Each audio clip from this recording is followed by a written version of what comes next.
Para explicar melhor as fases, vamos ao exemplo de uma mulher que foi traída. E para ela é um evento de injustiça ter sido traída por aquele companheiro. Aquele evento de injustiça, por não ter sido trabalhado, ele passa de fase. E aí ele vai para a primeira fase do ciclo da autossabotagem, que é a dor, que é a raiva, que é a mágoa, que é o ódio. E essa pessoa, ela vai falar desse evento o tempo todo muito ressentida, muito repetitiva. Aquele evento causou nela uma desorganização. E aí ela vai sempre falar daquele evento que foi extremamente destrutivo para ela.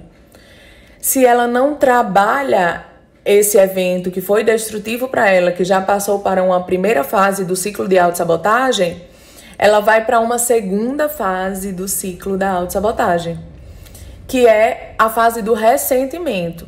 Na segunda fase, ela não lembra mais.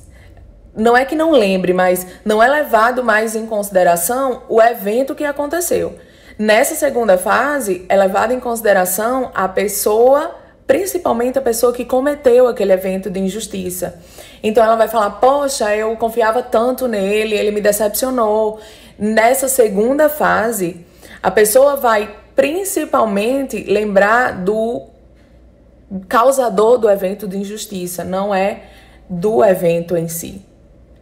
Não trabalhada essa segunda fase, avançamos para uma terceira fase do ciclo de autossabotagem, que é o vitimismo.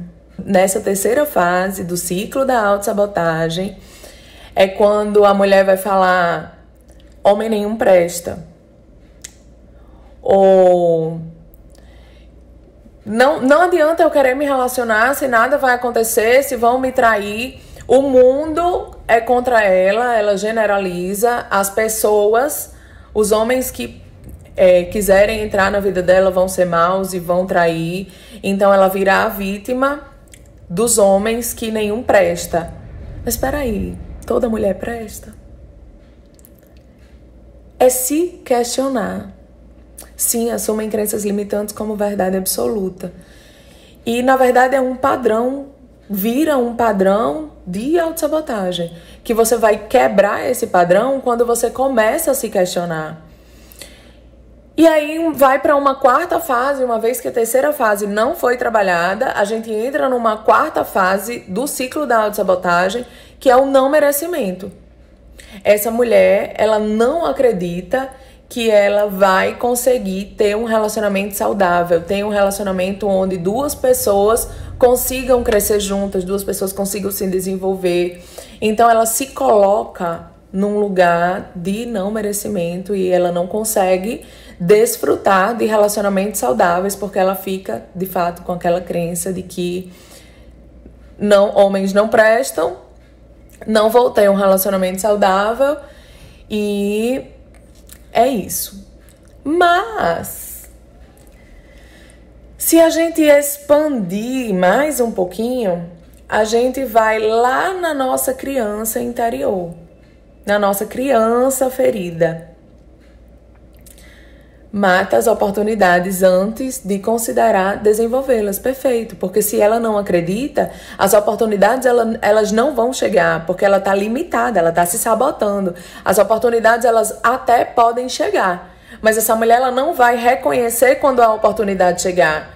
Porque se ela não acredita num relacionamento saudável, quando um relacionamento saudável se apresenta, ela desconhece, aí ela rejeita. A probabilidade é que vai se aproximar dessa mulher pessoas com a mesma característica da pessoa que gerou a injustiça anteriormente. Porque ela precisa romper o padrão, senão o padrão ele vai sempre voltar. E aí, quando a gente é criança, sem querer, os nossos pais eles podem ter nos decepcionado. Muitas vezes a gente pode ter ficado com uma sensação de abandono na infância, de rejeição da infância. E aí, quando a gente fica com essa sensação, não necessariamente os nossos pais nos rejeitaram ou os nossos pais nos abandonaram.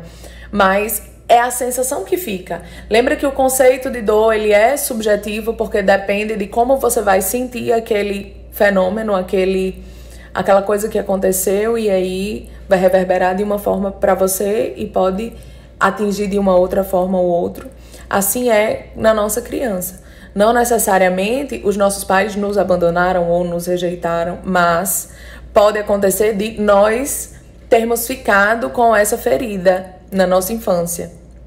E tem um videozinho ilustrativo que é muito legal para representar toda essa fase, que eu vou contar um pouquinho da história aqui, que o vídeo mostra inicialmente uma criança e ela tá na janela escrevendo o nome. O vídeo chama Vida de Maria. E ela tá escrevendo o nomezinho dela, ela deve ter entre 5 e 6 anos, e ela tá escrevendo num caderno Maria José. E aí a mãe dela entra na cena e começa a gritar, puxa ela da cadeira. O que é que você tá fazendo aí, Maria? Olha só, tem coisa lá fora pra fazer. Vai procurar o que fazer, menina. Fica aí escrevendo o nome, quem já viu?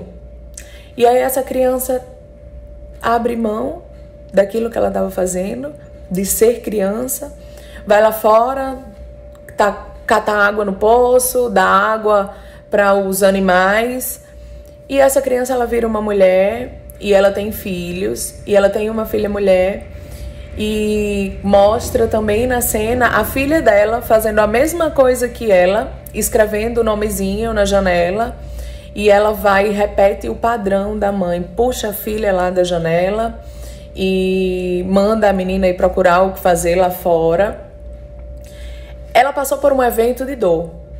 Em algum momento, essa mulher pode ter pensado, ou essa menina, quando eu tiver filhos, eu não vou fazer a mesma coisa.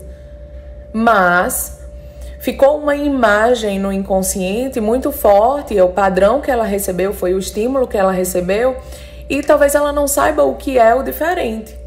E aí ela acaba repetindo, por mais que tenha doído, por mais que ela quisesse fazer diferente, ela repetiu com a filha dela, e aí no final do vídeo mostra as páginas passando, onde essa mãe estava escrevendo o nomezinho Maria José, na folha de trás era a mãe dela que estava lá escrevendo Maria Aparecida, e na folha de trás era uma outra Maria, a mãe da Maria Aparecida, que estava escrevendo lá o nomezinho dela.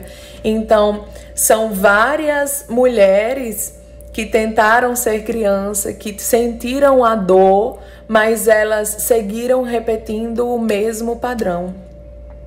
Para que a gente pare de repetir esse padrão, é extremamente importante que a gente pare para perceber, que a gente entenda o nosso funcionamento. Sim, é muito triste o vídeo, porque a gente sente a dor, né? Querendo ou não, é um evento de injustiça, mas que a gente acaba repetindo o mesmo padrão do evento de injustiça, até sem ver. E as consequências do ciclo da autossabotagem é repetir os mesmos padrões, se aproximar de pessoas que funcionem nesse padrão. Você fica vulnerável a um resgatador. Por exemplo, se você vive num ambiente tóxico em casa, você quer sair daquele lugar porque é tóxico. Então, qualquer pessoa que lhe ofereça qualquer coisa, você vai aceitar como se fosse a melhor coisa do mundo, porque aquela pessoa está vindo te resgatar do teu ambiente de dor.